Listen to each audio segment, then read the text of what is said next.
All right. All right, man. Thank you for doing this, man. It's been a while to get it together, no? Yeah, I mean, I mean, this is actually take two because we already did one. that's right. We did the low budget version in audio, and now we This is go. the Now this is low budget 2.0.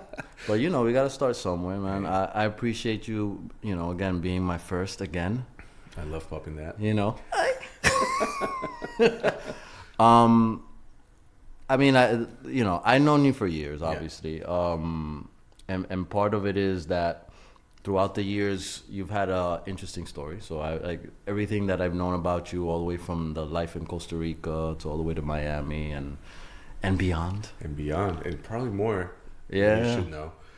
But I mean, I don't think anybody else knows the story that, at least in my audience of zero here, Of us. of us here. But for I think it'll help set the stage for anyone who listens to the story and get an understanding of yourself. Is just kind of really starting off like your beginnings. Like, because the thing is that, and we'll get into it, but you have both the background of being a musician and also being a music exec. Yeah.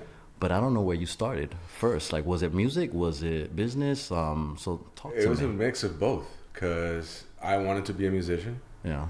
but I couldn't afford it, and my mom wasn't gonna buy me a guitar just because I wanted to be a musician. She was hearing the music I was blasting in my room, so she's like, "If you want a guitar, you gotta work for it." Yeah. So that was 1991. I was 11 years old, and I had to work Taco Bell as a young me to be able to buy a guitar. Damn, that's a lot of tacos.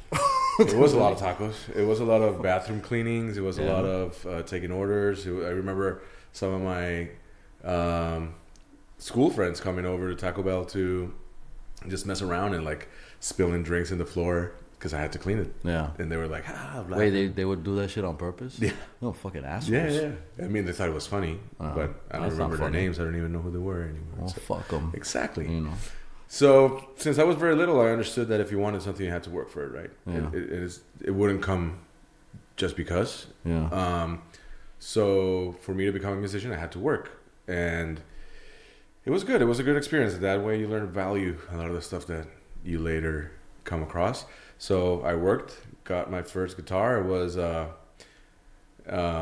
combo that a friend of mine from school was selling. It was a guitar amp and Pearl Jam 10 chord book. Wait, and this was when you were 11. 11.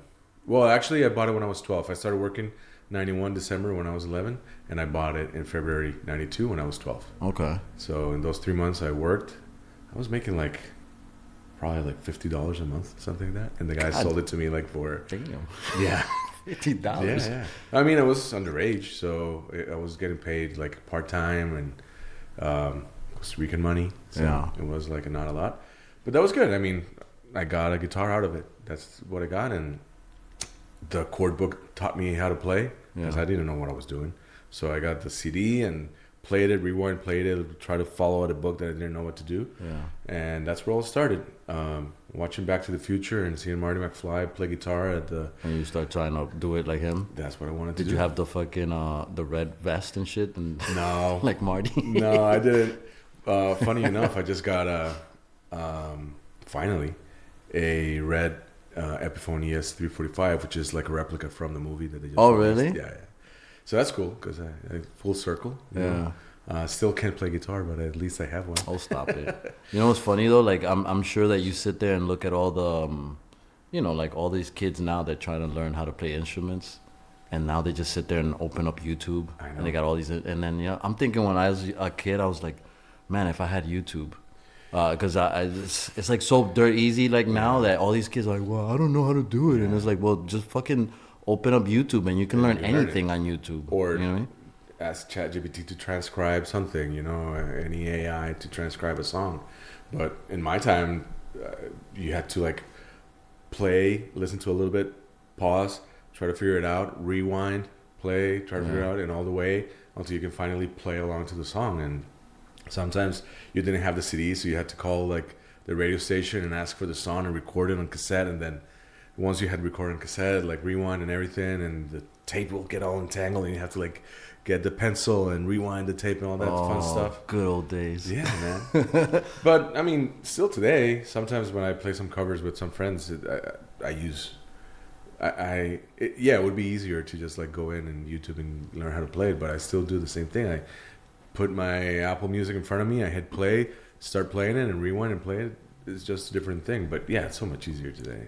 So you still don't know how to, you know how to read music or no? I don't know how to read music. Okay, so you just do it by ear. I learn by ear, yeah. Oh, okay. I mean, if you tell me to play a G chord, I'll play it. But the other day, Chevy, he sent me some notes for a song that we're playing with him, and I was like, oh, man, I'm having trouble with this. It's like, oh, I'll write it down for you. He sent me some scribbles, and I'm like, I don't know what this means. Yeah. So I had to like ended up doing it by ear. Right.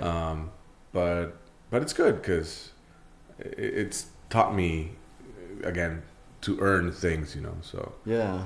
But yeah, I never studied music. I never learned how to. I didn't know that. For some reason, I thought like you knew how to read music. No. But, okay. Everything. I mean, I've been very curious on how to do things and how to like. How does this work, and take it apart and figure it out and put it back together, and sometimes it works, sometimes it doesn't. But the same thing with amps, same thing with effects, guitar pedals and everything. Like, what does this do? How can I make it sound different? Yeah. I never figure it out just by like taking it apart and putting it back together. Same thing. That's how I learned how to play guitar. Like, no one taught me this is an A chord or this is a G chord. I had to like figure out that this finger here sounds this way, and if I add this finger to here, it's like, oh, I got two notes now, and then I have another one. It's like, oh, those are three notes, so now you're doing a chord. Right. What is it? At that point, I didn't know, but then I started seeing like, oh, this is the same thing that is here, so that's a G. Right. And eventually, you started like. Then you started figuring it Yeah. out. Yeah.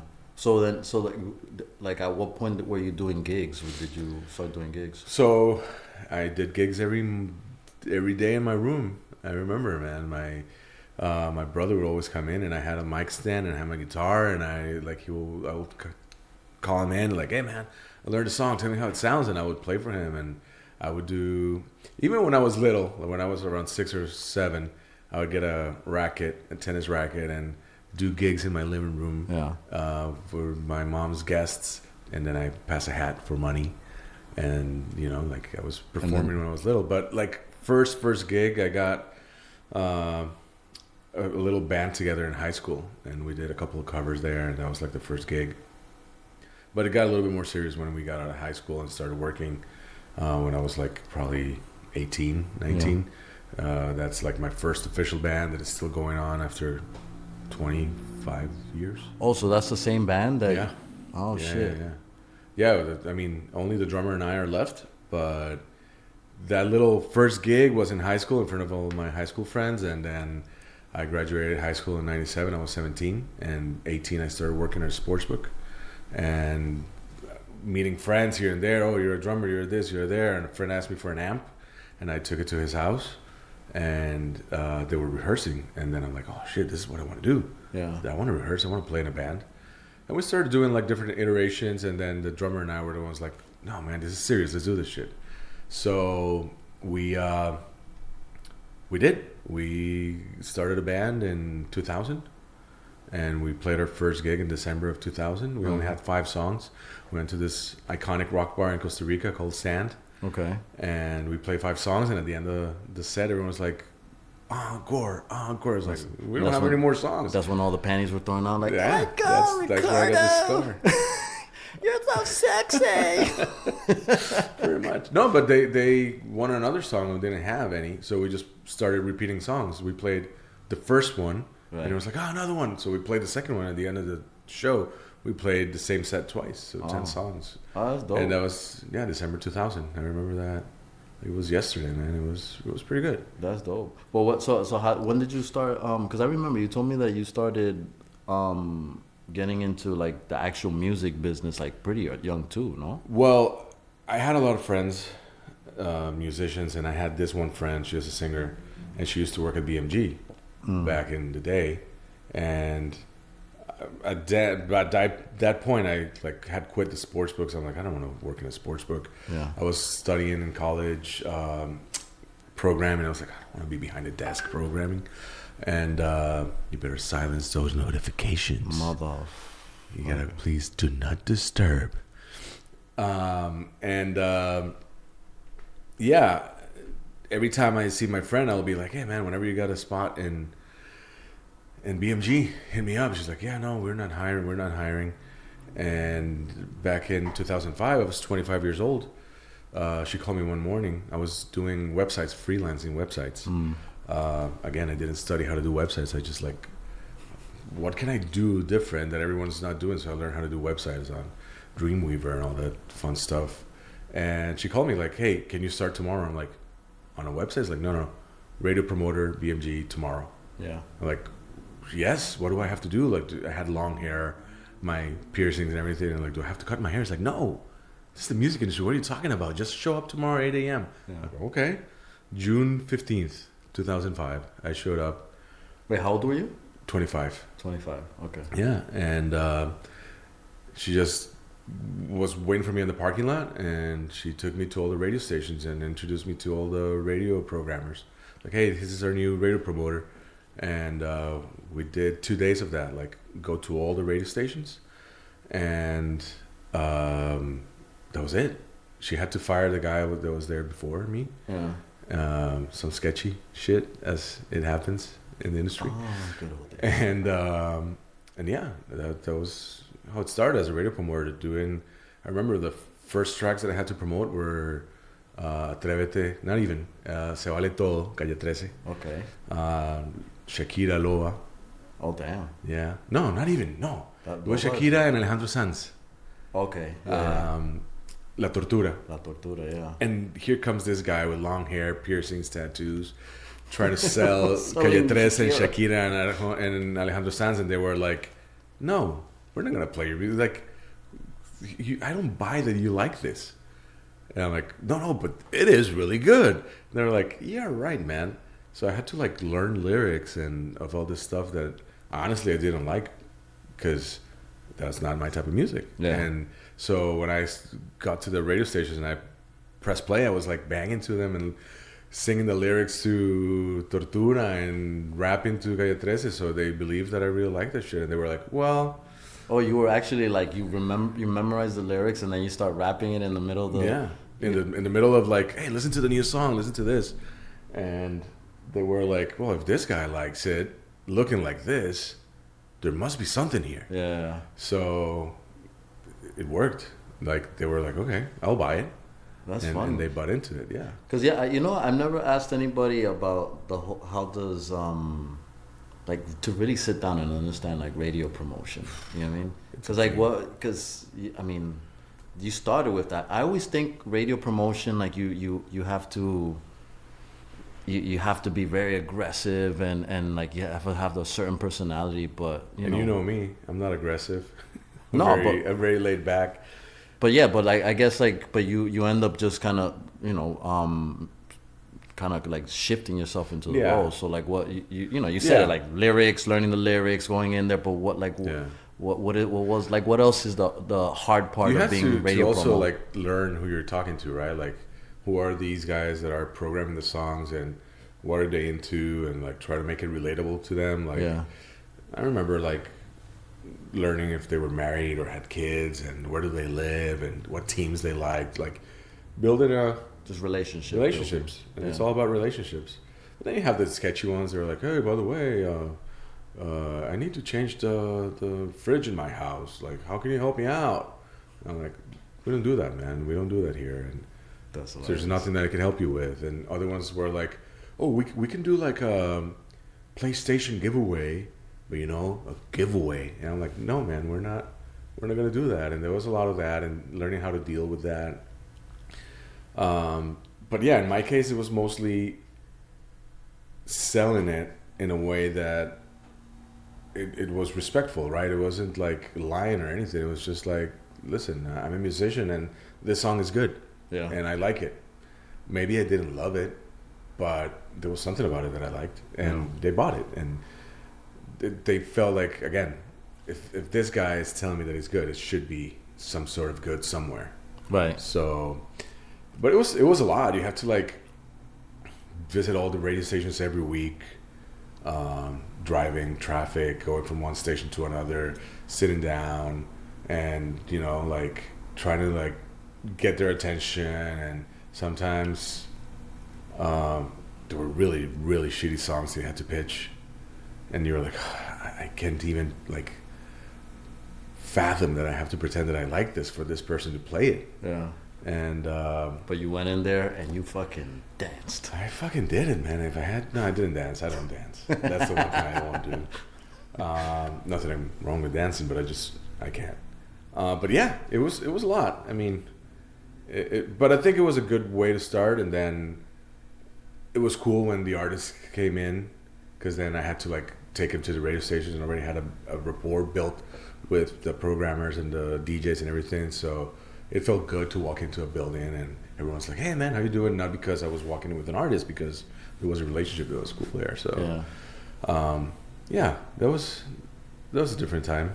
I mean, it's completely different from what you do now. You know what I mean? But what, like, in terms of 20 years. I was like, that was 20 years ago, no? Yeah, because 2005. Shit.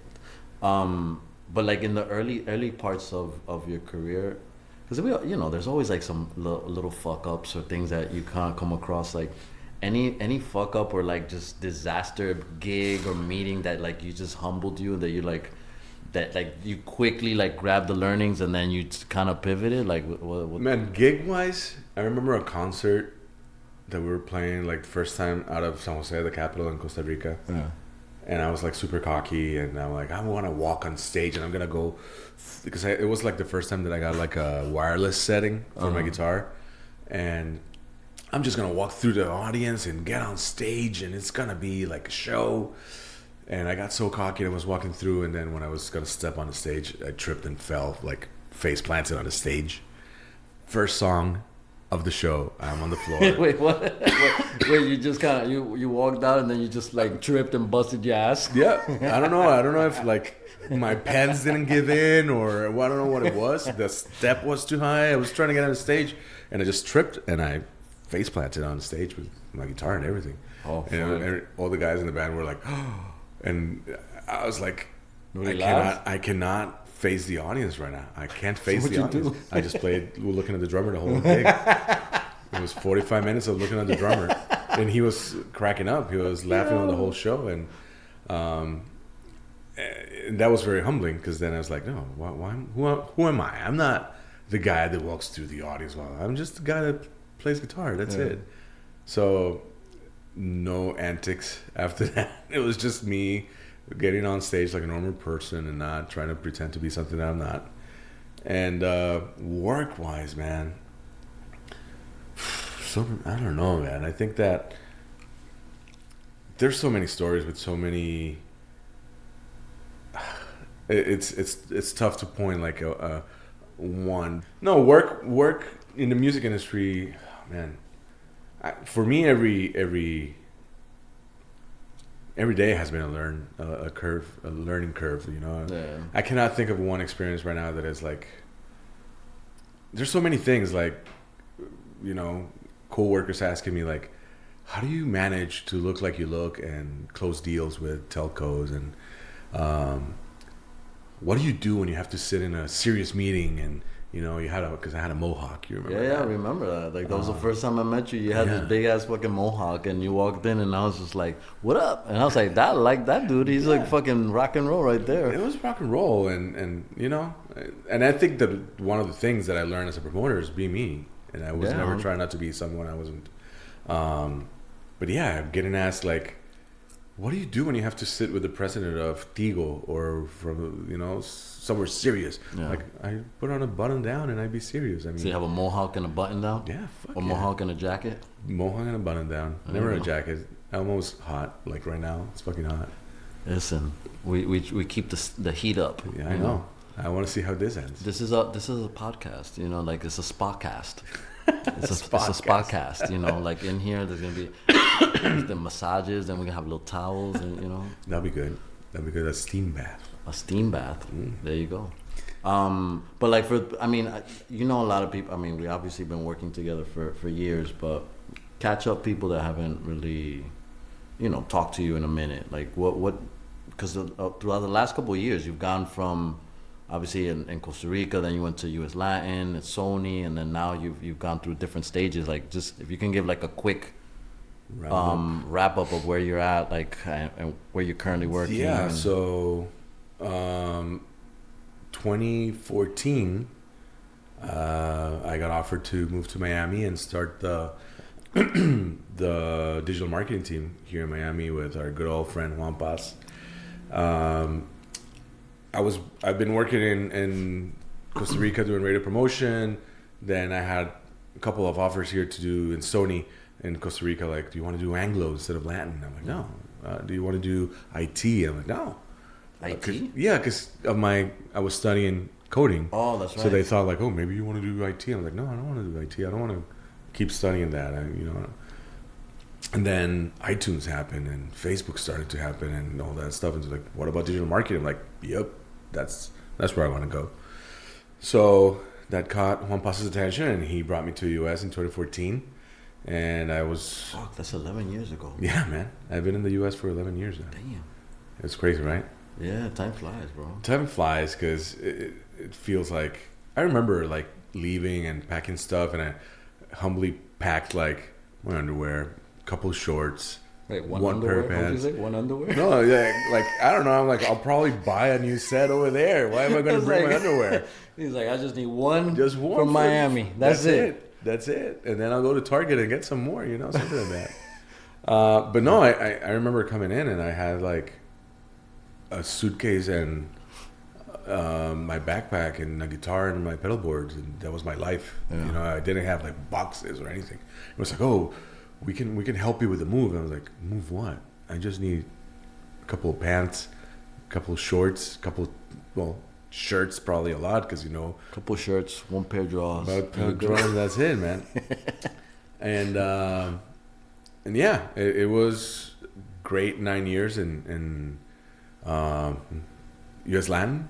Building the audience development team or digital marketing team, made great friends there with a lot of people and built, I think, a great team. Yeah. That are now thriving in their own thing. Some of them are in TikTok, some of them have their own businesses, some of them are in managing indie labels. And from there, after a while there, it was already 16 years at Sony. Which I'm really grateful for. I felt the urge of that hands-on feeling of, how we start, right? Like bootstrap, like let's go. So I got offered this position in Altafonte in the indie world, right? Yeah. Back in the day when they were indie. Well, they're still indie, They're just owned by... Yeah. And I was doing global marketing for them, with all the peeps.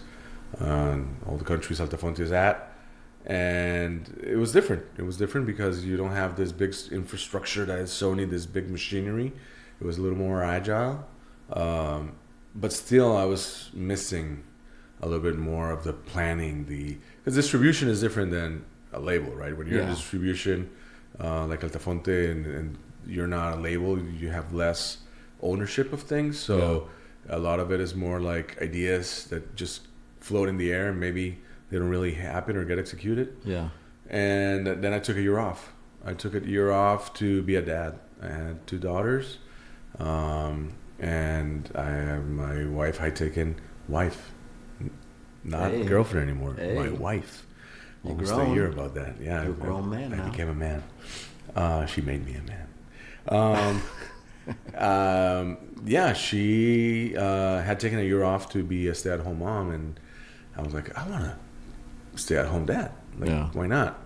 And it worked out. She wanted to go back to work, and after a year of being a stay-at-home dad, I got the itch. Like, what is happening? Like, everything is changing, AI and TikTok. What is going on with TikTok and everything that was happening in the industry? So I got back, and I got back into a smaller, more indie company called Puntilla, and that's where I'm at right now.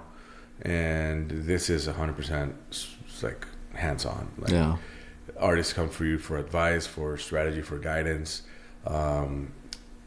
Everything is very what you say in a sense that it's not as volume just flowing.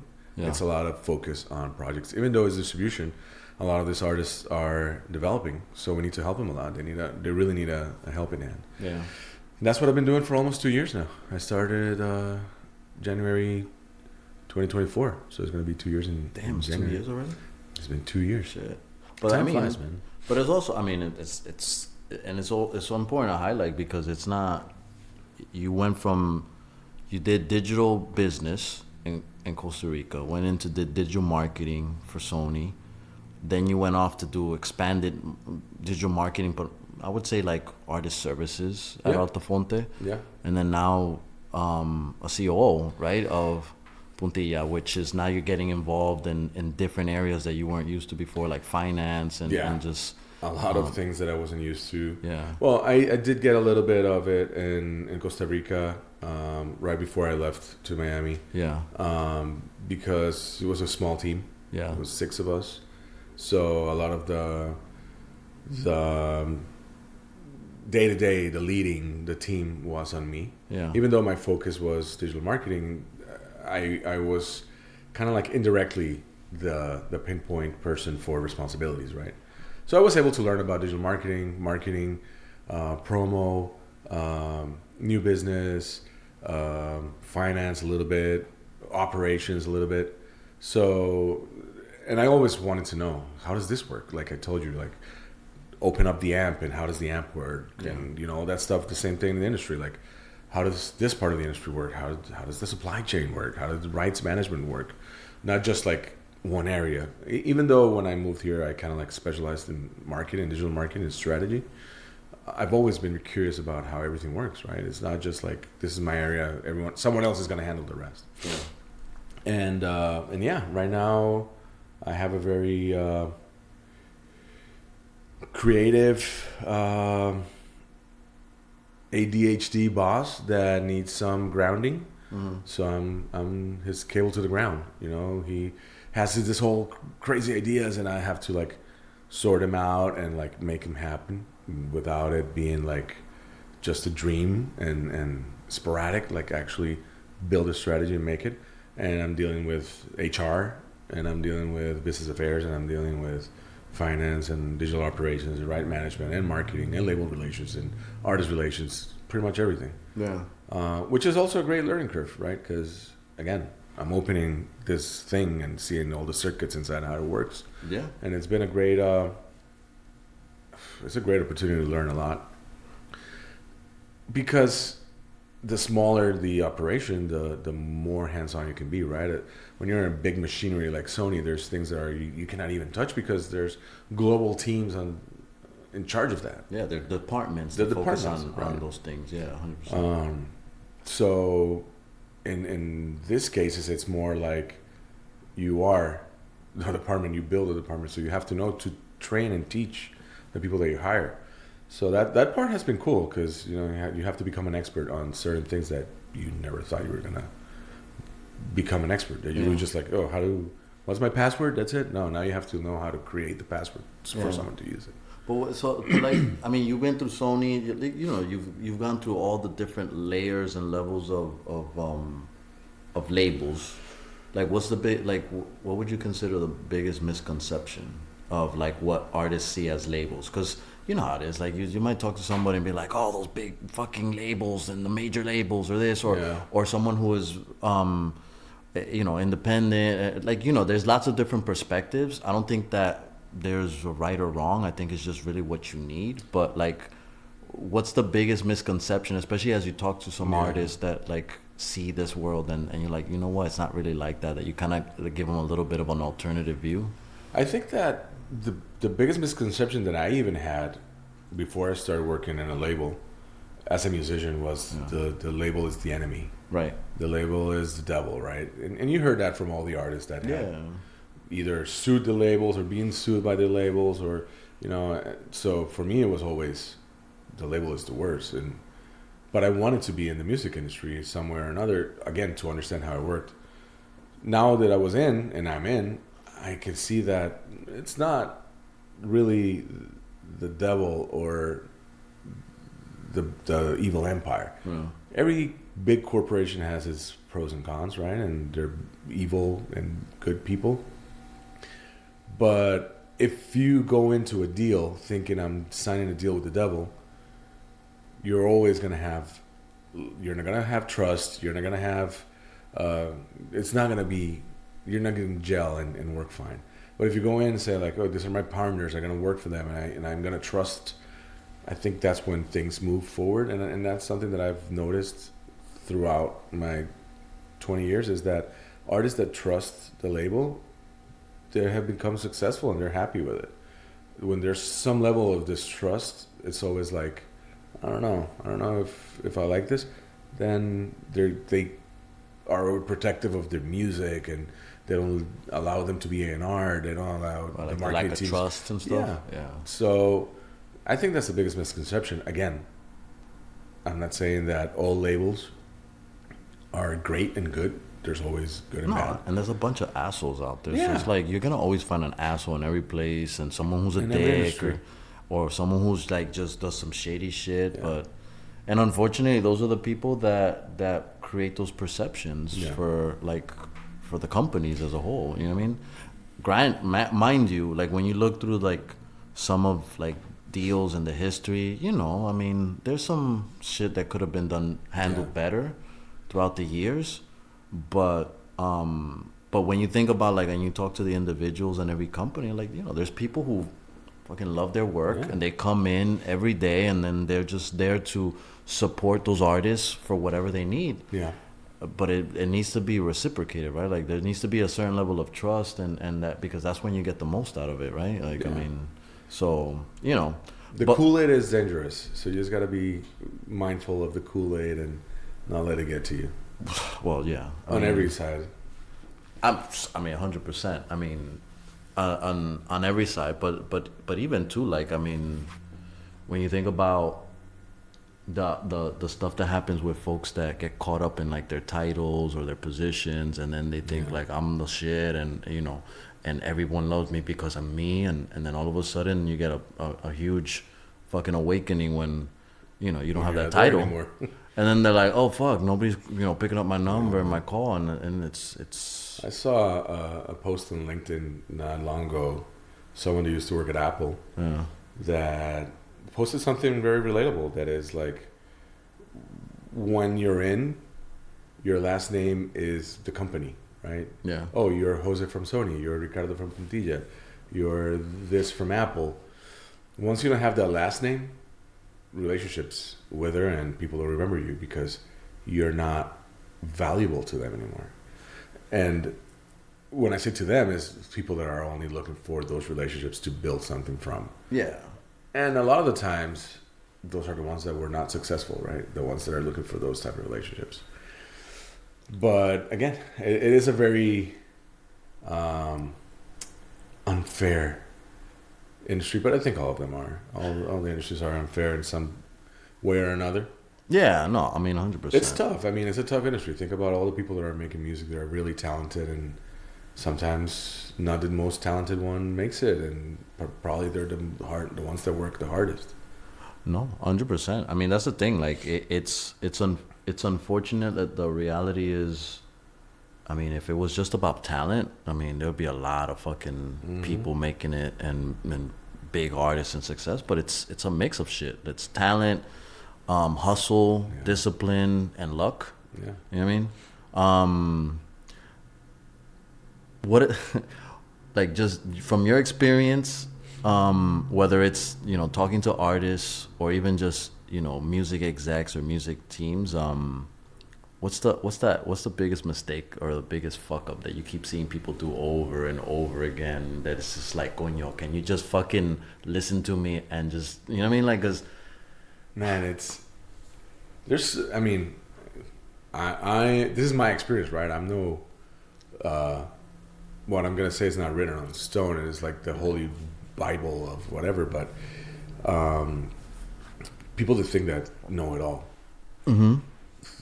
One thing I love about this industry and working in music is that whatever you learn today is useless tomorrow, because it's going to change. It's going to be different. Mm-hmm. And people come in like, I've been doing this for 20 years and I know what I'm doing. But you don't, because things are different this week than last week. You have to adapt. You have to change. And I think that's the biggest mistake. Think that you know it all. Think that you have it figured out when you don't. I mean, the moment like, oh, we figured out MP3s and downloads. We got this. Boom, streaming. Like, what the fuck? Where does streaming come from? Why is iTunes downloads going down? What is happening? What is this thing called Spotify? Oh, you don't know. And, like, remember when the whole YouTube thing was like, YouTube's the devil. And now YouTube's your best friend. Like, you don't know everything. And you have to accept that things are going to change. And I think that's the cool thing about music, right? Yeah. That, and the music industry, that things are changing. It's evergreen. No strategy is always the same. And to see people like saying or applying the same concepts they learned last year. And I see a lot of people just repeating what they hear. Yeah. Like, oh, I heard someone say this. Like, but they don't say like, I heard someone saying it. That say like, they really know what they're saying, but they're just repeating what they heard. They're regurgitating some other person's shit, and then they make themselves sound. That's also one of the biggest mistakes I've seen. Like, no, you're repeating something, and you're repeating something that is wrong. Yeah. And a lot of the times that got me in trouble, telling them like, you're wrong. This is not how it goes. Like, no, but it is. Like, okay, let me prove you wrong. And you don't want to be proven wrong. The wrong people, because you get put in a corner because you're weird. You go do your. It's like, shut up, you're. You know what? I don't want to talk to you right now. Yeah. They put you in a corner because you're like the weird bunch of people that do like the geeky thing that no one knows how it's done, but it somehow works, and you get taken off the table because you're not following the 20-year-old mandate. Yeah, you're trying to apply new things, and I think. Not evolving with the times, the day-to-day, the technology, the artistry, and everything is probably one of the biggest mistakes. You think that but do you think that still applies now? Like this whole idea that the geeks in the labels and shit, that like people go and be like, they just kind of put them to the side type of thing, or is it more?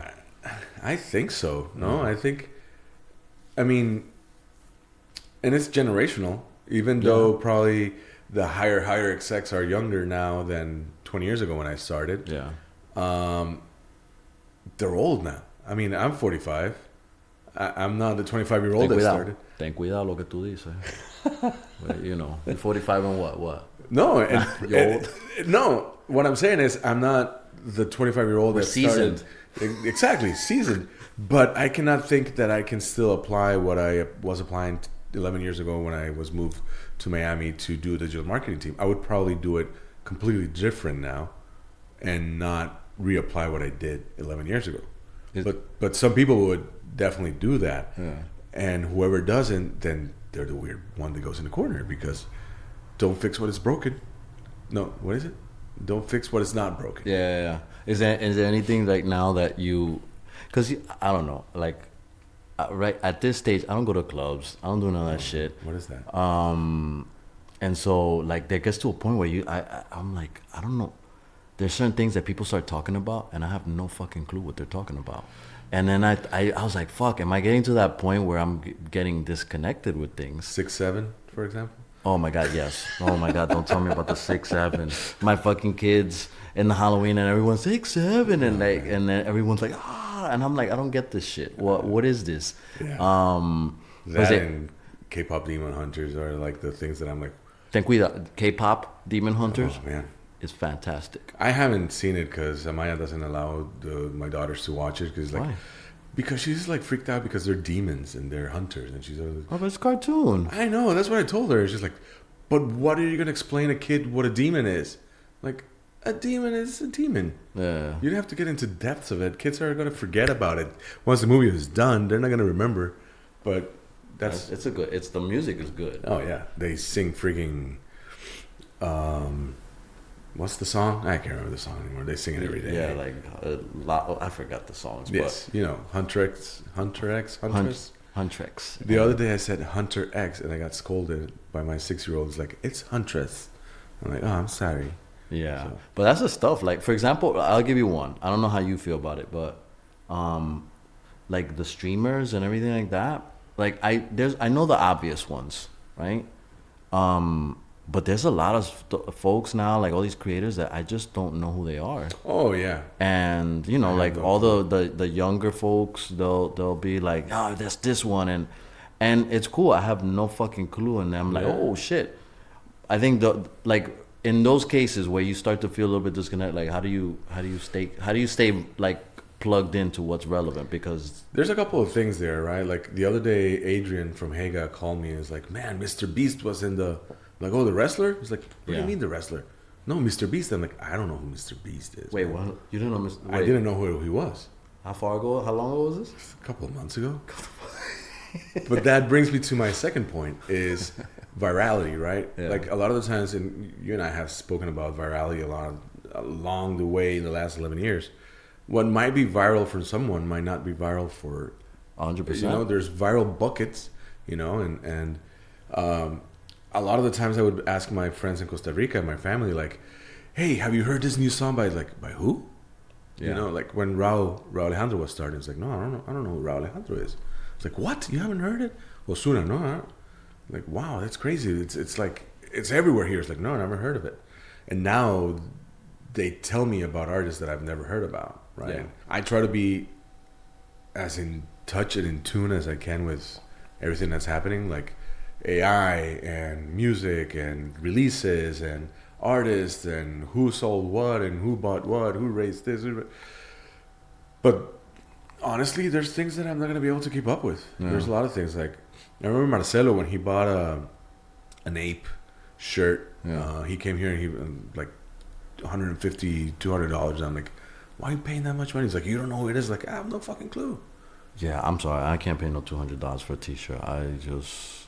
But it was. But I get it. It was a it's thing, like, and yeah. no, and I think it was actually in South by Southwest, and there was like a store Yeah. of ape, and I couldn't understand, and then I understood there was a trend. There was a circle. Big circles are sometimes big. Sometimes I'm just not part of it. It doesn't touch me, right? Yeah. But let me ask you something then, because, like, I think, when you're working in a label, and you're here to support all these different artists, you may not necessarily be in every pocket. Yeah. But I think the process should apply across the board. So like, I'm gonna give you a scenario. So you have an indie artist drops a viral song, or he has a song. It starts to pick up. Yeah. It has no fucking plan. You just kind of put it out there and see how it goes. And all of a sudden, it's a surprise. Starts picking up. Yeah. What do you tell them? Like, what do you tell them to do first? Like, what's the process to start to figure out and help organize? Because part of it is, to your point, depending on the artist, the sound, the kind of community that it impacts, there might be a different lane. Yeah. And so, how do you like at least give people ask the questions to guide them in the direction? Like, what do you tell that person? Man, we just had something similar like that happen. It wasn't a new song. Yeah. It was a song that was released a year and a half ago. Yeah. And all of a sudden it started spiking. I was like, what's going on? And apparently it was used in the King's Cup for Lamine Yamal and Nicky Nicole, blah, blah. It started like spiking and all these trends on TikTok and creations and everything. I'm like, this is weird. And then when we figured out what was happening, we reached out to the artist and told him like, hey, listen, are you aware this is happening? It's like, no. All right, so let's ride the wave because it's happening, and you cannot control that it's already happening. And right. You cannot. Sometimes you can build that. Sometimes you can't. Sometimes it just happens, right? So what I told him was like, let's ride the wave. Let's see what the creations are, what people are using it for. Put your 2 cents into it. Do the same thing. Let's get some budget. Let's boost some of the better ones, and let's repurpose some of the better ones, and let's do a remix of the song. Like try to like check all the boxes, but at the same time, I tell them don't expect this to blow out bigger than it is. Yeah. And it didn't. A week into it, it died. Right. It went away. Nothing happened. And the artist came back like, bro, what the fuck? You told me that this. It's like, no. I told you, ride the wave and don't expect much because nothing might happen or it might. You cannot control it. And that's that was one of my biggest fights, right? I like, how can we make this song go viral? You can't. I mean, you can build a marketing campaign around it to make a statement, to make top of mind and awareness, but you cannot force something to go viral. It just happens. And this is my personal opinion, right? Yeah. So when something like that happens, you have to have a sit down with the artist and tell them like, listen, this is the route that I think we should go. This is what we need to create. What we need to build around it and see if we can get the ball rolling. And we did it with Nicky Jam and Balvin back in the day when they had X. Yeah, you know, we saw that was it, a big hit. Yeah, we saw it like catching up, but then after that, everyone wanted to do a song with a fucking dance that you can dance to, and but that was pre-TikTok, no? Yeah, right. That was like that was pre-pandemic and everything. Like, so what was it that drove the growth? Because like obviously like now it's different than back in the days because now. Like people are looking at like how the clips are trending on TikTok, etc. Yeah. But going back to this point, about these situations with, because I agree. Like for me, I think that it's like you said. It's like when these things happen, it's like looking at social media like a fucking ocean, and then you have these little waves that kind of come like behind you and drop. Look at that. Oh man, I would love to be there. And then, instead of trying to create a wave and that being your goal, it's like ride the wave and then, see how it takes and shapes. Unless you have the ability to build the wave like Taylor Swift or something like that they can build their own. Yeah, well, but I think, and you know what? I think that goes to why, like, if you start looking at the press, everything is about, like, audience development, fan engagement. Because the truth is, if you have a solid fan base, like Taylor... You can build your own waves, but it's not like this short-term thing where all of a sudden... Do you remember not long ago, well, maybe 7 years ago, that's probably long ago, when we were talking about super fans and the fan funnel and all those things that we were saying 10 years ago, and now... It's become more and more. It's becoming like, have you heard about the super fans? And now they're the fan funnel and this streaming platform is like... Really? Yeah. So, to your point about, do you think that kids are still being looked like the geeks in the corner? Well, yes, but the new ones, because what we were saying that was weird 10 years ago is now the norm. Right. So the new ones that are going to defy that norm are going to be the ones that are going to look weird. But what do you think about that? Like reading now that super fans are the shit and build your audience. Remember when I changed the name from digital marketing to audience development? Everyone was like, visionary. What are you doing? Like, how dare you? And it was like crazy, but it wasn't. It's all about the audience. Once you take away the record stand where you can go ahead and you need to build word of mouth with your audience, and I think to see it now as like the new thing, it's for me it's bonkers. Well, I think no, 100%. I mean, I think that the truth is all those things have existed forever because, like, in the indie space, if you're a smaller artist and you want to build gigs, like, you have to do all that work, right? Like, versus where I think it's more like the majors and the bigger artists starting to catch up to these things because it's now more and more of a necessity. Because the truth is that, like, if you start looking at everything that's happening in on the streaming side and everything, it's becoming more and more algorithmic. That if you really want to build those waves, like you're saying, you really have to build it with the strong fan base that kind of creates it.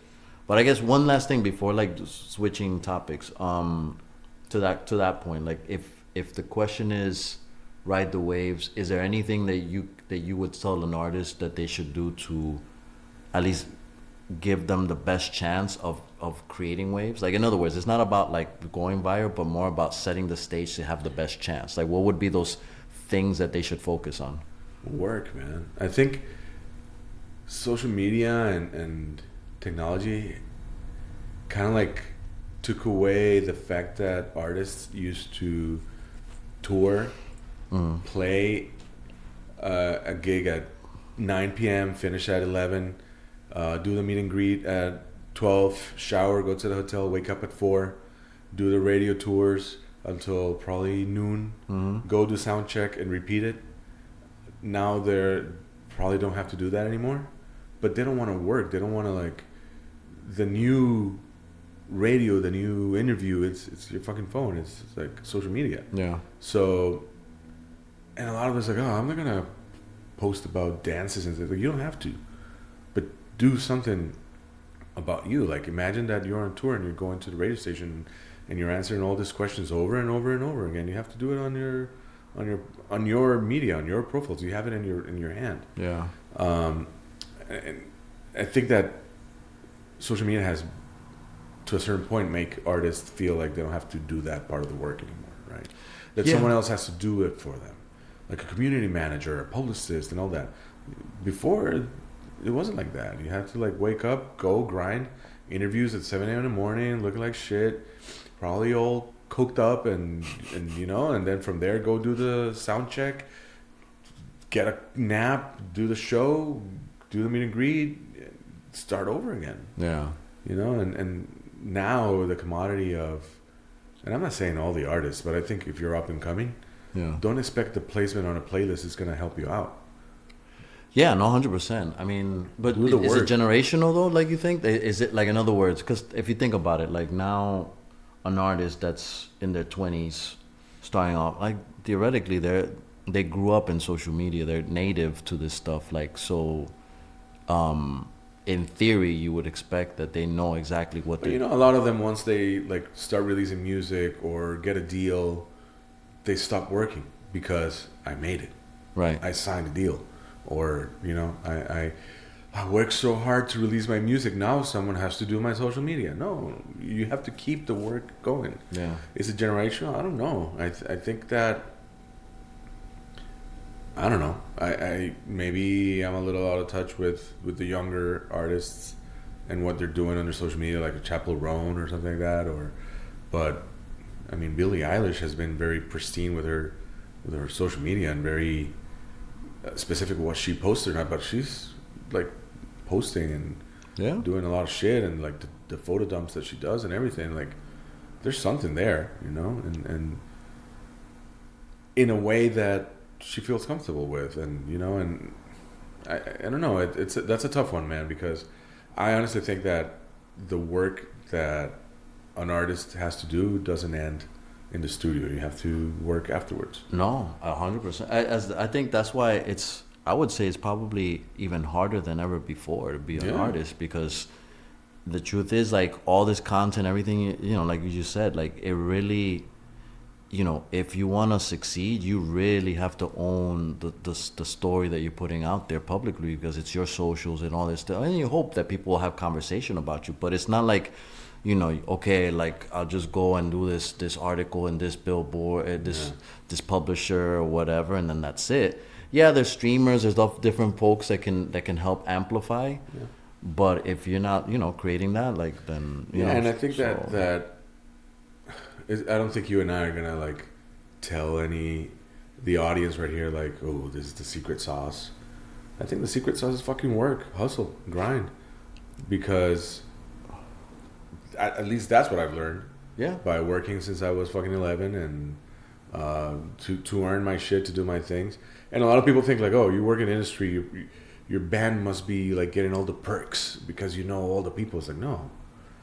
You know why not? Because I'm not working with my band. I'm recording music as a hobby. Yeah. But I'm not actually working. I have a job, and my job takes away all my time. If I quit, then I have to do the same amount of work as an artist. Yeah. So either I work in my band or I don't sleep and work in music, and so it's grind, man. It's a hustle. You know? Yeah, but I mean, I think you know, in terms of, I think you said it, and I would, as a cheat code, right? To, you know, to any artist. It's called a hack. It's a hack. Cheat code. We're old. No, we're a hack or whatever. See, look at that. I'm fucking old. But it's just the grind, right? It's just lock in and just grind, and that is like you. Because I would say like that, like, if you combine talent with discipline, that's the secret sauce right there. Yeah. You know what I mean? And all because you'll figure it out. Yeah. Because everything changes. You know what I'm saying? I have this one little stupid thing that I'm gonna do. I'm gonna see how it plays. It's like it's gonna help me finish a sentence. Ooh, okay. All right. Help me finish. Help me finish this. I'm gonna give you two of them. An artist should never take work for granted. Like, should never expect others to do their work for them. Yeah. An artist should never wait for things to happen. You know, I think that an artist should never just put a song out and wait for it to succeed. Okay. Should never just wait for things to happen. That's a good one. I mean, I like it. Look at you dropping seeds. Semillero. The other one, fuck it. I'm not even gonna. Come on. All right. At least for the bloopers. The other one's more like work related stuff. Like a meeting instantly gets better when you just send an email and avoid the meeting. Boom. Another fucking semillero. Don't. You think is that it is like? Cause like how many fucking? All right, let's go to this. Like in your day, whatever, now or back then or whenever in your career, out of the 10 meetings, how many of them were actually of value? Man, I remember having meetings to plan the meetings. And it's like, why are we even like doing this? And then all those gatherings and all these people and all that time. Man, today I had one that it was like 45 minutes of, did we really have to do this? Like just save everyone's time. Yeah. Like, I mean. Is it a fear though? Is it why is that? Like why is it that? Because this is not like limited to this. This is like corporate America in general. But like why what drives it? Insecurity of like, oh my god, I need to make sure everyone hears this. And I don't know if it's at some point you want everyone's input and you want to like give everyone a seat at the table and feel everyone a part of. But at the same time, I feel that it's just part of a corporation, part of like, we need to do this if we want to be taken seriously. Yeah. And for me, it's more important to have it written down on paper, like an email says like, here it is. Right, as a reference. Instead of like, oh, but we talked about it in a meeting. I don't remember. Oh, it wasn't there. Well, no, we have a fucking email. Here it is. Dude, my door was open. Like, I know it's a cliche to say my door is open, but my door was open every time, you know, not only with my team, people from other teams would come in and sit in my office and either ask for advice or strategize with me. You remember we had those whiteboard walls and we did stuff there, and a lot of times to complain, a lot of times to blow steam out, you know, you just wanted to like rant. But those are the things that I missed during the pandemic the most, because the pandemic was teams meeting after teams meeting after teams meeting, and that really burnt me out during the pandemic, man. Like, not being able to be in a fucking office with my team creatives and being able to like fucking do things, that burned me out. That was one of the things that I'm like, fuck this thing, I'm out, I can't handle this anymore.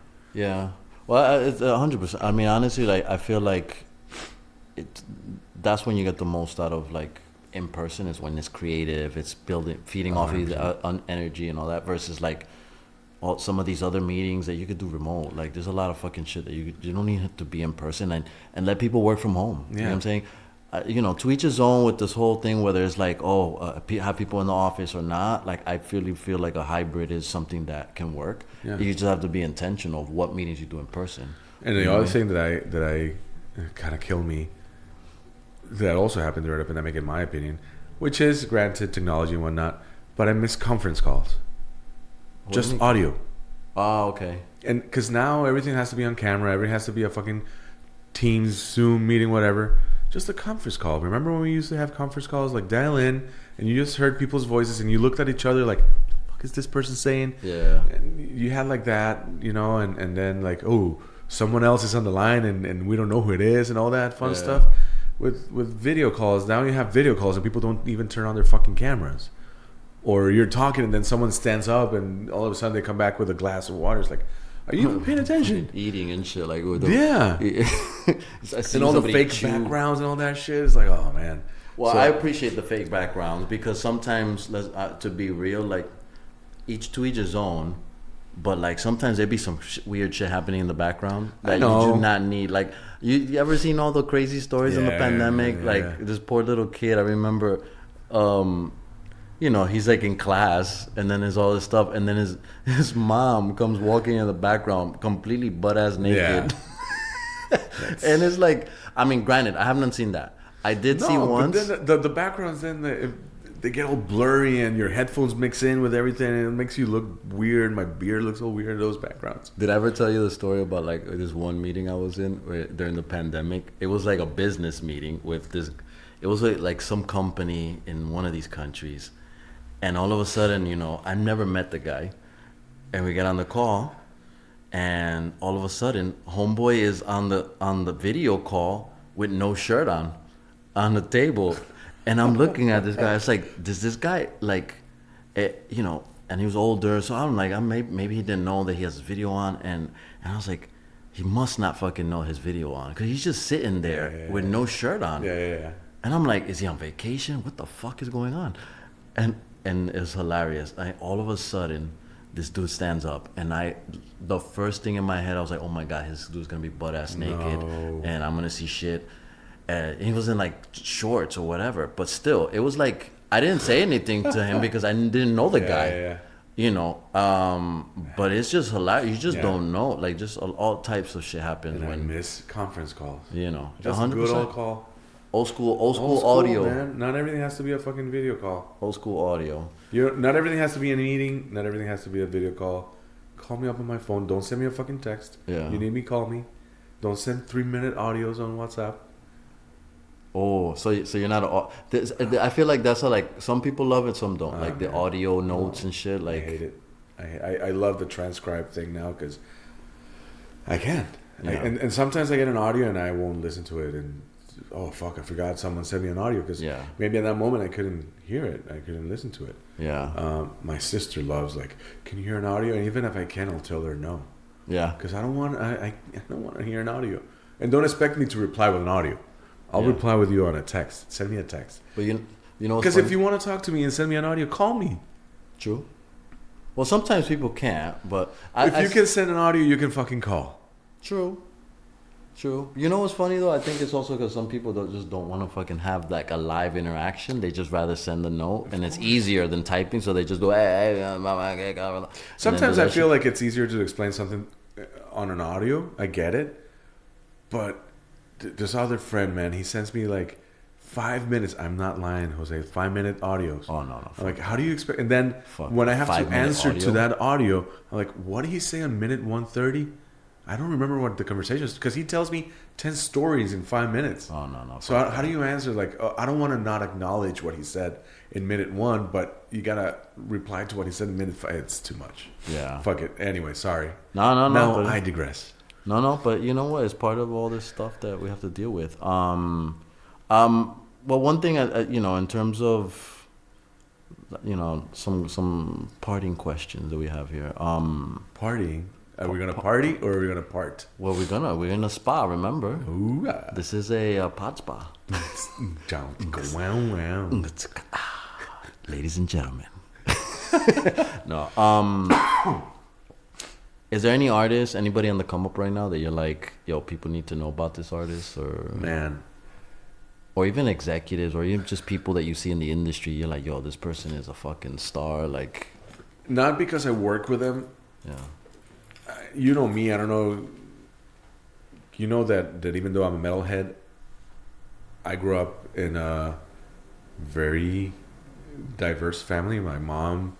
My sister is 15 years older than me. My brother is 5 years older than me. So we heard a lot of different music, right? Yeah, and I think that's a good thing. So I love salsa and I love tropical music. And whoever has seen me drunk knows that whenever Fruta Fresca Carlos Vives comes up, I cannot hold my dance moves and I have to go and dance to it. I want to hear the drunk version of Fruta. Oh man,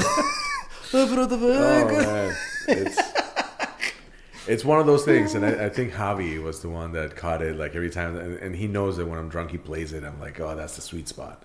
So I love tropical music, and now I'm lucky enough that the roster that I'm working with is salsa. Yeah. I work with a lot of salsa, and there's this kid, man, that his name is Jimmy Rodriguez. Yeah. He's Mexican.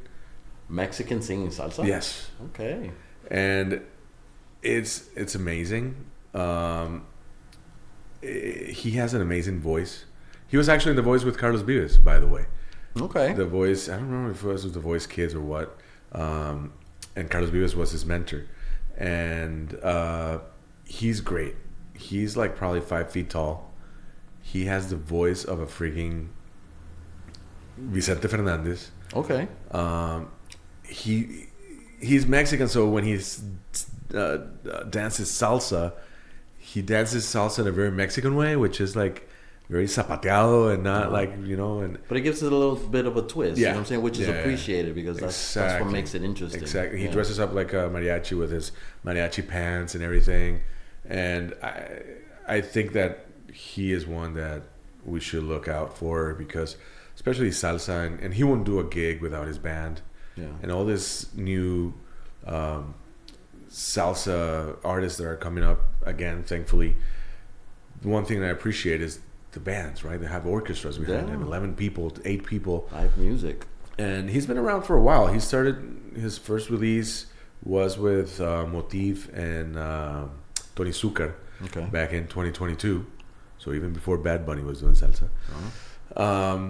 And he's been having his career and he's been building it up. And I don't know when this is coming out. Hopefully when it comes out, what I'm going to say is already released, but he just recorded a song with Gilberto Santa Rosa. And, nice. And Gilberto respects him a lot. And Tito Nieves told him, like, man, you're the future of the genre. Mark Anthony respects him a lot. From the OGs. He's getting a lot from the OGs. He's good. And I respect what he does a lot. And there's this other kid from Puerto Rico, Carlos Nevares. Okay. He's a great songwriter. He's a great musician. He's a great producer. He sings. He's an artist. He also does salsa. But he is a fucking artist. Like a musician. He's a musician. Yeah. And he's amazing. What he does, how he arranges, how he writes is fucking amazing. I think those are the two that I must point out. And there's a band from Costa Rica that I'm in love with. It's called Adios Cometa. Okay. And they're like a shoegaze band. They sing in Spanish, thankfully, because a lot of the Costa Rican bands sing in English. I don't know why. But it's so cool to hear a band from Costa Rica making shoegaze, because shoegaze was way past our time in Costa Rica. Mm-hmm. But they're doing it great. I love what they're doing. Try to plug them in every time I want because I want to give back a little bit. I want to put Costa Rica in the map in some way or another. Yeah. I feel like I've been given so much that if I can give back a little bit to my people in my country, it'll be amazing. And they're a great band. I feel like they're really good. And there's a lot of music coming out of Costa Rica that's really good. A lot of young talent coming out there that it should be highlighted somehow, somewhere. And yeah, man, those are probably the artists that I would like highlight, keep an eye on. Yeah. No, but that's dope. And I mean, the Mexican salsa singer, that's cool because, again, like, you know, like music, to me, I always make the analogy, music's like food. Because it's like you have a Mexican dish and then you add a little fucking Peruvian fusion and it's like interesting. Then you say like, oh, let me hear. And like that kind of whole example of like a salsa that's, you know, has that Caribbean, Puerto Rico, but then you add a little Mexican, you know, flow in there. And in Mexico, man, they be having their salsa clubs. They get down. I remember it's a little one time. ghetto too. It's like a little ghetto salsa. Their movement is a little more street, more calle. Yeah, which is cool, and that's the dope stuff. That's like the stuff like that. That's the legit stuff. Like I remember I went to a salsa club in Mexico, and they were like fucking, they're doing the whole twirls. I suck at salsa. I'm not a fucking Like No, I but do my remember Willie basic 1, 2. Colon was like wanted by the FBI. It was like they Oh, were like tough boys. well, that's the thing. Like the old school, like the Fanny and those Yeah. Casalceros and all that stuff. Like they were like the original like gangster, like Fuck well, yeah. they were like the reggaetoneros in the sense of like they were rapping, they would freestyle Yeah. in live shows, which is dope. Yeah. So that's all cool. But how about for you? You mentioned about Costa Rica. You mentioned like giving back. Anything you're thinking about next chapters in your life, or something that you want to kind of start doing new or implement for 2026? Or? Man, I'm really, really trying to figure out how I can put Costa Rica music on the map with Amaya, and trying to figure out how we can do that. Like, there's a lot of talent, and no one knows about Costa Rican music. You ask about Costa Rica, it's like, oh yeah, Pura Vida and the beaches, and you know, some people know about Debbie Noah, but there's so much music, and there's such good music coming out of there, but we don't have the infrastructure to put it out there, right? So I'm trying to figure out how to do it. It's a full-time job, so I don't know how I'm going to do it, but I wish I could sit down with all those people, all those Costa Rican artists, and like take them under my umbrella and try to figure out how to get them out there, right? The other day there was like this data that comes out with the RIAA, FBI, blah blah. In Costa Rica, FBI? IFPI. Oh, I thought you said FBI. Oh, the FBI too, man. Now you gotta be careful with that. You saw Catriel and Paco with the video on the airplane. They got stopped by the FBI and shit. Oh, word? No, I didn't. Oh yeah, they filmed a video on a plane after the Grammys, and they got detained afterwards because. What were you doing on the plane? What was going on? Why didn't you sit down with the stewardess? Were telling you to sit down. They were like explaining, no, we're doing a video, blah blah. But they were. Oh yeah. Well, that's the thing, man. Right now, with all this stuff happening in this country, whatever, like you gotta be careful. Gotta be real careful. Mm-hmm. You know, you start saying something in Spanish, they're like, oh, rowdy, and like it's a very tough time, and that's for another episode. That's for episode 2. Yeah. But yeah, man. I mean, try to figure out how we can help out, how we can give back, and you know, there's so many ways, but you know, it's I don't know. There has to be a way that we can put Costa Rica on the map. And what I was telling about the IFPI and Luminate and all those, they came out with data that in Costa Rica, 0% of the music heard in Spotify comes from Costa Rica. Yeah, it's all imported. It's all imported. Yeah. And I get it. A lot of the countries consume music from Puerto Rico, but zero. No. Zero is not even 0.1 something. It's zero. And I get it because this was data only from Spotify. Yeah. And probably most of the consumption comes from YouTube. Okay, got you. Because YouTube for Latin America. Yeah, that's like the mainstream platform for people that don't pay for music. It's there. You don't need to even install an app. You just go to a website. So maybe if the data had all platforms, it would have been different.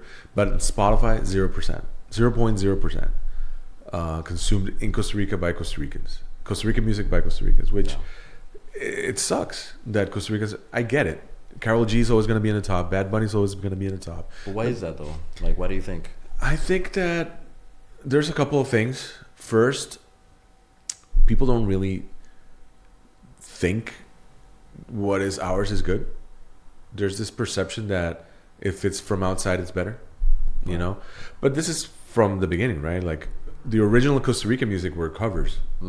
There were not original writings. There were not original songs. They were like, oh, this song, let's rip it off. This calypso song. A lot of people don't live outside of Costa Rica. You know, we don't migrate that much. So you're not going to have like a big diaspora that is going to be consuming. So I don't know, man. It's one of those things that I'm trying to figure out. I think that is going to be a little bit of my personal focus next year. How do I help those artists come out and introduce them, bring them here to play so people in Costa Rica say, oh, this artist went to Miami. Yeah. This artist went to Fort Lauderdale and played, I don't know, something. I've signed a couple to Puntilla where I work right now. Well, that's one way.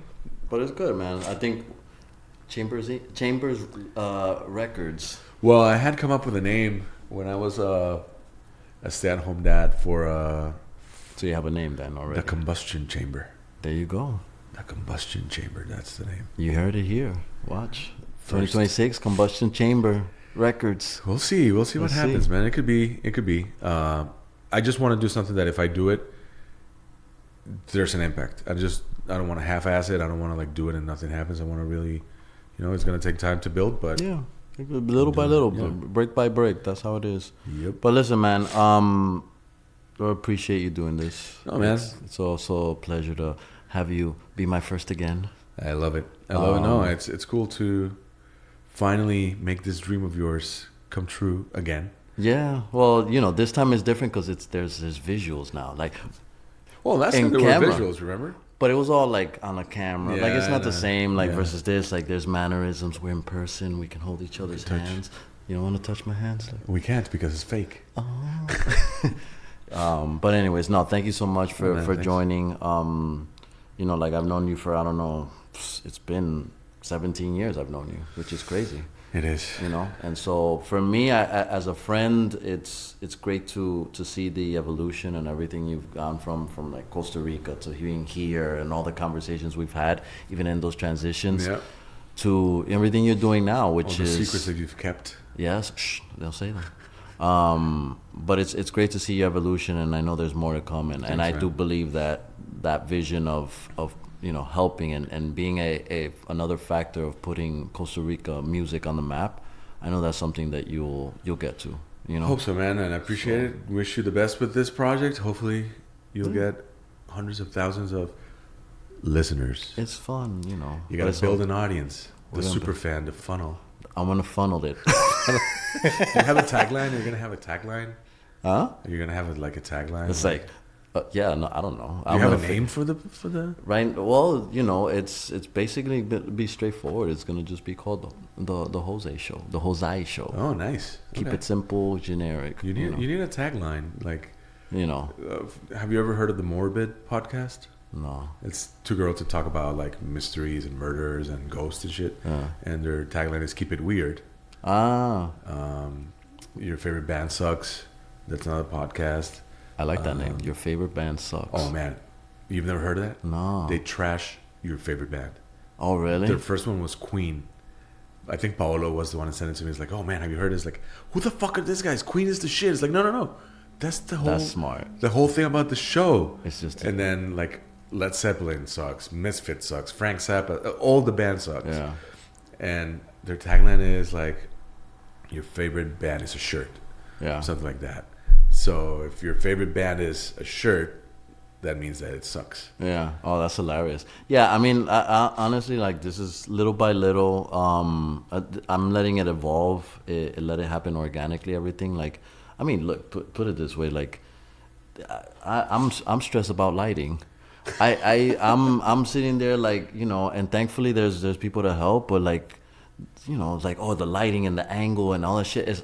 For one, I take an appreciation for like those details in production. Gotta get a shout out to Ruslan, man. Yeah, shout out to Ruslan Vodka there. and potatoes. Vodka and potatoes, my friend. But like, No, but it's good that you're looking into the details and making it yeah, good and not just half-assing it. That's a good thing to do. yeah, and little by little, because it's the detail. It'll evolve over time, hopefully. And in the end of the day, it's just fun. Like, just sitting here to create shit. You're gonna Have do like good the conversation. Jose show where Platanito rules or something like that. Exactly. But thank you very much, my Thanks, friend. man. All right, Appreciate man. it. Peace. Dima. Ooh.